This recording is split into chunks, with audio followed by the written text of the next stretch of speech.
Welcome back, guys. Today is the day we kick off our NFL predictions with Week 1. Opening day has always been an exciting day for NFL fans because we haven't seen real football since the Super Bowl. But anyway, I'm very excited for this season, even if it didn't end the way that I wanted to. And you know what? Let's not waste time. Let's jump into this. And unfortunately, we got to start off with the Dallas Cowboys taking on the Philadelphia Eagles. We all know the Eagles won the Super Bowl last year, and I just threw up in my mouth about 7 times saying that. And they were able to maintain most of their roster from the Super Bowl because Saquon's still there, AJ Brown's still there. They added Jahad Campbell from the draft. It felt like the rich always gets richer in Philly. Meanwhile, while one team made additions, the other team, Dallas, is making subtractions. And I feel like this season we're going to get a lot of Dallas Cowboy nonsense. But yeah, everyone knows, and apparently ESPN kept shoving it down our throats. Micah Parsons traded to Green Bay, and we'll talk about him when we get to Green Bay segment. But the Cowboys last year, yeah, things did not go well for them. Dak missed half the year with injury, but let's be real, he was playing poor anyway. And the Cowboys, as a whole, this team just looked off. But then again, this is a divisional game, so you never know. And Dak Prescott is usually good in divisional matchups. However, Super Bowl champions, Boyz II Men singing the national anthem, and the Eagles just being a juggernaut of a team, is hard for me to go against the Philadelphia Eagles in this one. And I feel like they only put the Cowboys on week 1 because of ratings. I wish the NFL would stop depending on this team for that. O próximo jogo que temos é o atual campeão da AFC, Kansas City Chiefs, contra o Los Angeles Chargers, e pelo segundo ano consecutivo estamos em São Paulo, Brasil. Os Chiefs foram para o Super Bowl, mas foram massacrados pelo Philadelphia Eagles. E para os Chargers, eles estão entrando no segundo ano da era Jim Harbaugh, já que o primeiro terminou em baixa. Justin Herbert, que lançou 13 interceptações em toda a temporada, apesar de um núcleo de recebedores decepcionante, lançou 4 em um jogo contra os Texans no jogo de Wild Card. Este ano, parece que Quinton Johnston ainda tem mãos de pedra, mas eles trazem de volta uma peça importante da franquia.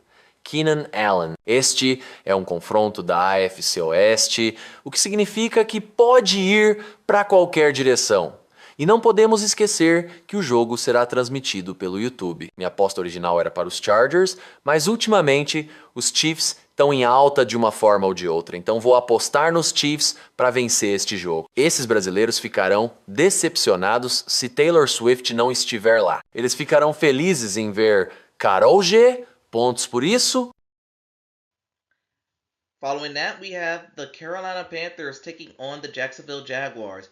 Two expansion teams born in 1995, both celebrating their 31st season. For the Panthers, last year ended on a high note. The team looked better, they looked inspired. I wish they could say the same for the defense, but we saw improvement from Bryce Young. But the same cannot be said for Trevor Lawrence, as last year he got hurt. He suffered a season ending concussion on a dirty hit. Jaguars got a new head coach in Liam Cohen. And this game might be the battle of former Tampa Bay Buccaneer coordinators. Because both coaches come from the Tampa Bay Buccaneer coaching tree. This is a game that it will be a good test to see where both teams are at.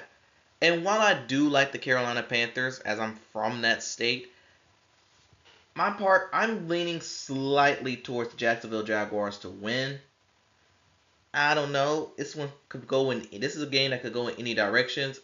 I probably just don't trust. Maybe it's just me not trusting the Carolina Panthers defense, which again is a problem this year. And next up we have is the Tampa Bay Buccaneers taking on the Atlanta Falcons in an NFC South duel. The Buccaneers, they last year they went 10-7. They won the division for the 4th year in a row, but they were one and done by the Washington Commanders. Meanwhile, the Atlanta Falcons, they last year were just there. I mean, they benched Kirk Cousins towards the end of the season, played Michael Penix, and he showed promise. And now it's Penix's team. He's gonna be leading it. And on this again, like I said with the Cowboys and Eagles, this is a division matchup that could go in any direction. You just never know. And they're actually favoring. I don't know who they're favoring, but I'm gonna lean towards the Bucks because I am pretty high on them this year. I think they loaded up on offense. You still got Mike Evans, Emeka Ibuka. He's a rookie from Ohio State. He looks very good. And yeah, I think the Bucks are gonna win this game and set the tone for the NFC South. And now we have a battle of Ohio between the Cincinnati Bengals taking on the Cleveland Browns. The Bengals last year they finished the season on a 5-game winning streak, but unfortunately that was not enough as they missed the playoffs for the second year in a row, and you could blame their porpoise defense for that. Meanwhile, the Cleveland Browns are facing quarterback drama yet again. With Deshaun Watson out for the season with the Achilles issue, they traded Kenny Pickett to the Raiders, and right now their starting quarterback is the eliteness of Joe Flacco, with backups being Dylan Gabriel and Shedeur Sanders rocking the third string. Man, yeah, that's going to be a QB room. Now, part of me is actually leaning towards the Cleveland Browns to win this game. And you want to know why? Because the Bengals have had a history of them starting off very, very slow. They kind of remind me like the Chargers teams in the late 2000s of doing that. And one team that always give Joe Burrow fits has been the Cleveland Browns. And their offseason will end up telling you that. But for the Bengals, I mean, it's with Jamar Chase, T. Higgins, Joe Burrow on offense, it's going to be hard for me to pick against that. But I do expect this to be a very, very fun game between two AFC North rivals. And following that, we got the Miami Dolphins taking on the Indianapolis Colts. And it's another team where there has been more drama in the offseason than you may think. Miami Dolphins last year, they missed the playoffs as Tua also was in and out with injuries and concussion issues. And for the Colts, last year was an okay year, but they too came up short in the playoffs. But this was known for the offseason as Anthony Richardson, their number 4 overall draft pick from 2 years ago, is now the backup quarterback to Daniel Jones. That's how you know things got bad in Indianapolis. Also, before I end up continuing, I need to pay my respects to Jim Irsay. May he rest in peace. So, looking at this game, they're actually favoring the Colts, but barely in this one. Maybe because they're at home, but maybe the Dolphins could get back their offensive star power. I mean, Tyreek Hill's still there. Jalen Waddle's still there. A-Chain is there if he can stay healthy. They just lose Jonnu Smith. I'm going to roll with the Miami Dolphins to win this game on the road off of their offensive star power. But I think this one's going to be way close because the Dolphins don't have a defense. And next up, we have two teams connected to Josh McDaniels. The Las Vegas Raiders taking on the New England Patriots. The Raiders had an interesting offseason. They acquired Geno Smith from the Seattle Seahawks, and they drafted Ashton Jeanty from Boise State. Meanwhile, for the Patriots, they had one of the most cap room teams of the NFL, and they spent that money pretty well. And this is year 2 under Drake May, but year 1 under new head coach Mike Vrabel. Also, this will be Pete Carroll's first coached game with the Raiders. So, I do think this one's going to be another interesting matchup. I'm really curious to see what Drake May is going to do in his year 2. I've been hearing a lot of good things from him from camp. Patriots are favored. They're at home. I'm going to pick the New England Patriots to win this game. I do think the Raiders will make this a good battle, though. Don't sleep on the Raiders this year. And following that, we got the Arizona Cardinals taking on the New Orleans Saints. Cardinals, if you watch my prediction videos, they are my sleeper team this year. I think people are sleeping on them. This will be year 2 under the Marvin Harrison era. And last year, things came along with the Cardinals. They improved. And I feel like they're going under the radar this season. Meanwhile, for the Saints, they're entering their long overdue rebuild. Starting Spencer Rattler at quarterback, yeah, that does not look that inspiring, folks. Not saying he's bad or anything, but he could surprise everyone this season. But it's just not looking good for the Saints. Kellen Moore, this will be his first coach game as head coach, so that will give me something to look forward to. But come on now, I'm rolling with the Cardinals to easily get this win. And if you're ever playing the Eliminator Challenge or Survivor game, this might be the pick to go to. Oh boy. We got the Pittsburgh Steelers taking on the New York Jets.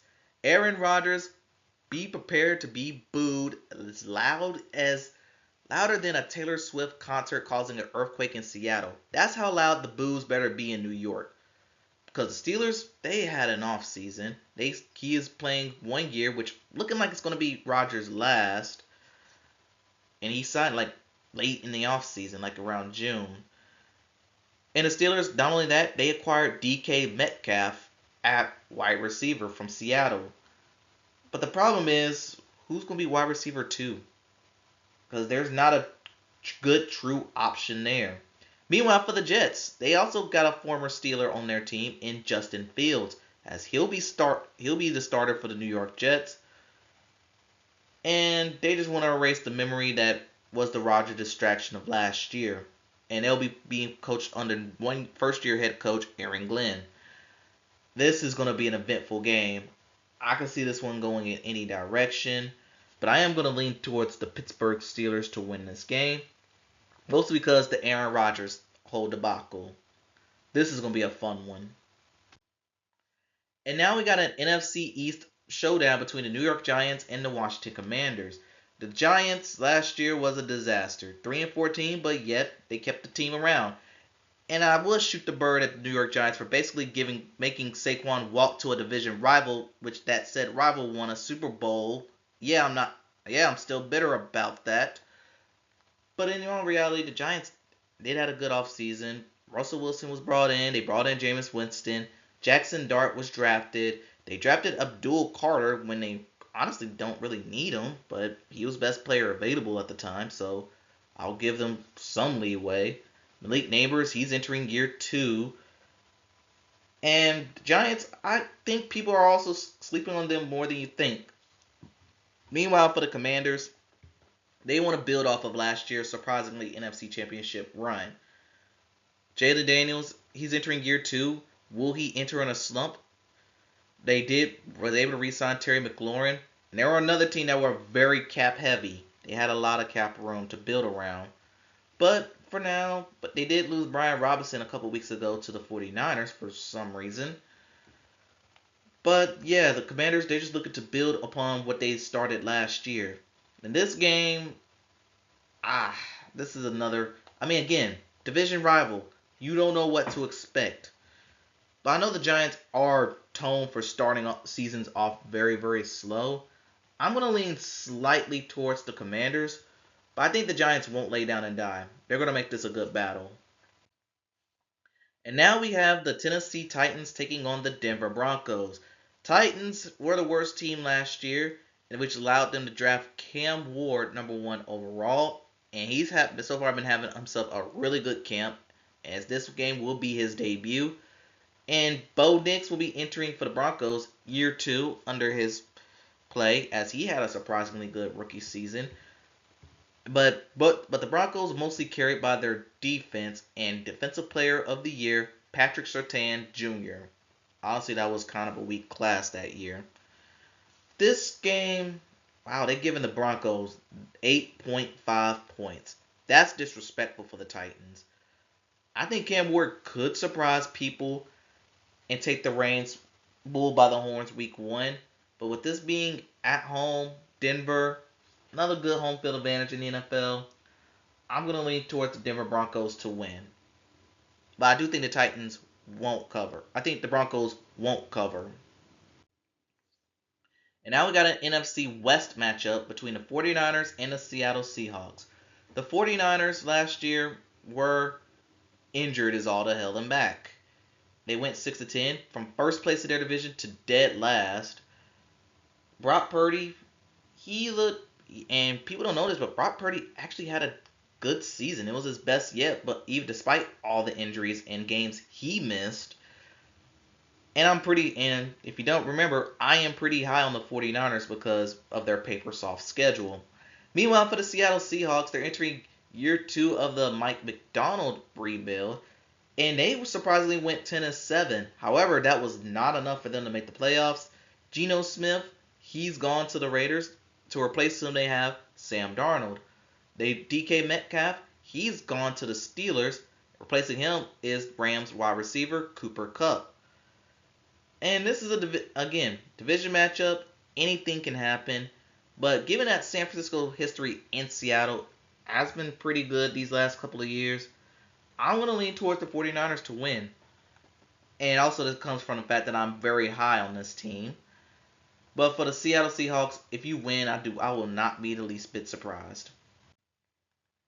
And then we got an NFC North matchup between the Detroit Lions and the Green Bay Packers. The Lions, okay, 15-2, best record in the NFL, one and done by the Washington Commanders in the division round. Meanwhile, for the Green Bay Packers, well, last season they made the playoffs, but they were pretty much one and done by the Philadelphia Eagles. But the Packers, they did get work done. They drafted Matthew Golden from Texas, first wide receiver drafted in the first round for the Packers since 2002. But that's not what we're here to talk about. I wanted to talk about what happened to them about a week ago when they acquired Micah Parsons from the Dallas Cowboys in a trade and gave him a 4-year, $180 million extension. Now, Micah is questionable for this game, but he did say he might put a back injection so he can play in this game. So guess he wasn't lying about that back injury. Meanwhile, but back to the Lions, I gotta go back to them. They did lose both their offensive and defensive coaches this last offseason to the Bears and Jets respectively. So people are thinking the Lions might fall off a bit. But if the Lions continue to build off what they did last year, I think they'll be fine. This game, I know the Packers are favored at home, which surprises me. I got to go with the Detroit Lions to win on the road and get the win. And following that, we got the Houston Texans taking on the Los Angeles Rams. The Texans, again, you pretty much could copy paste everything I said about the Texans in 2023 and put it in 2024.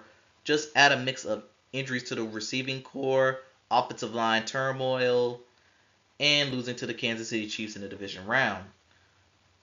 Texans they're a team that's just there. I mean, they're going to be contenders because of the AFC South isn't the strongest division in the NFL. But are they with the elites of the Bills, the Ravens, more on them too in a bit, Chiefs? Are they up there with those guys? That's going to be the big question this season.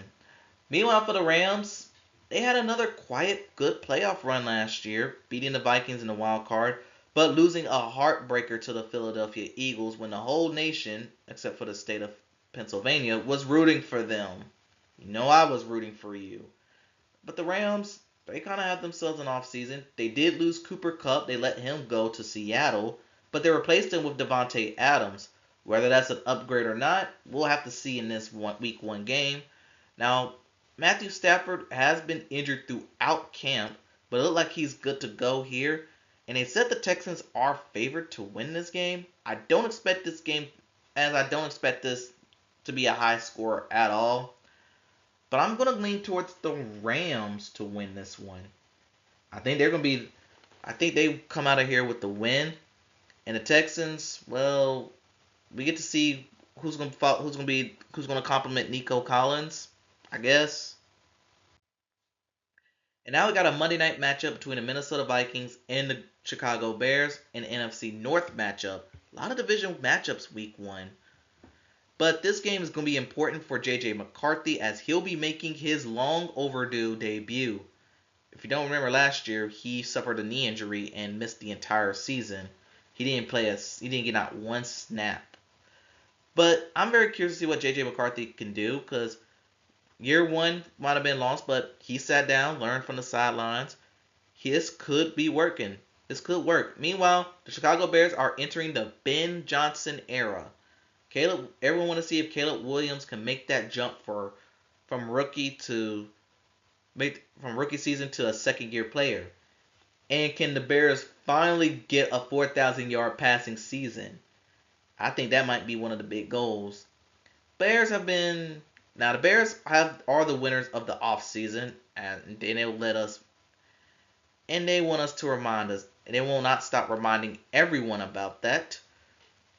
With this game being in Chicago, Monday night week 1 matchup, as much as I like the Vikings are like a never say never team. I'm going to lean slightly towards the overhyped Chicago Bears. We'll see how the offseason winners look week 1. And last but not least, our game of the week. The Baltimore Ravens taking on the Buffalo Bills on the week 1, a rematch of the division round where the Bills won. Bills this last offseason, they have been on Hard Knocks. They added Joey Bosa, and they're looking forward to replicate what Josh Allen did as he won the MVP over, Lamar Jackson. So this is also a battle of the previous 2 MVPs this season. Meanwhile, for the Ravens, again, their season ended in heartbreaking fashion, but it looked like they're ready to run it back this season.